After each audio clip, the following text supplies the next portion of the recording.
রিকমেন্ডেশনে নিয়ে আসলাম একদম latest new exclusive watch collection. আমাদের একদম নিউ কালেকশন, মাত্র কিছুক্ষণ আগে ইনহাউস হয়েছে। শুরুতে যেমন দেখাইতেছি রিচার্ড মিল কিন্তু খুবই ফেমাস অ্যান্ড মোস্ট ডিমান্ডেবল একটা ব্র্যান্ড। আপনারা যারা ইউজ করছেন ওয়াচ সম্পর্কে আর কি হালকা পাতলা ধারণা আছে, তারা ব্র্যান্ডের নাম শুনে চিনে গেছেন। রিচার্ড মিলের কিন্তু আমাদের আগেও ইনস্টক হয়েছিল, কিন্তু স্টক আউট হয়ে গেছে খুব তাড়াতাড়ি। এই জন্য ভাই ব্রাদারের রিকমেন্ডেশনে রিচার্ড মিল আমরা আবারও রিস্টক করেছি।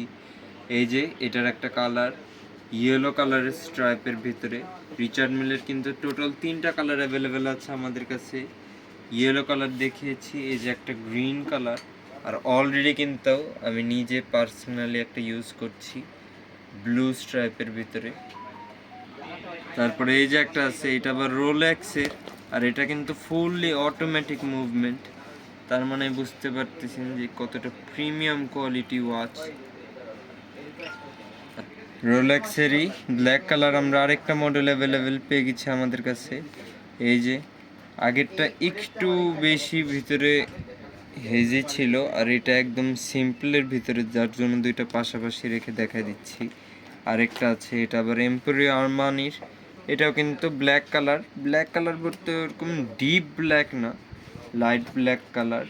তারপরে এই যে একটা আছে, এটা আবার সিলভার কালারের টাইটানের, যাদের আর কি একটু পাতলার ভিতরে চয়েস, পাতলা ঘড়ি পরতে পছন্দ করে তাদের জন্য এটা কিন্তু টাইটান। এই যে আরেকটা আছে সিম্পলের ভিতরে, আসলে অনেকের রিকমেন্ডেশন থাকে সিম্পলের ভিতরে কিছু ক্লাসিক ওয়াচ কালেকশন তাদের জন্য, আর এগুলো কিন্তু।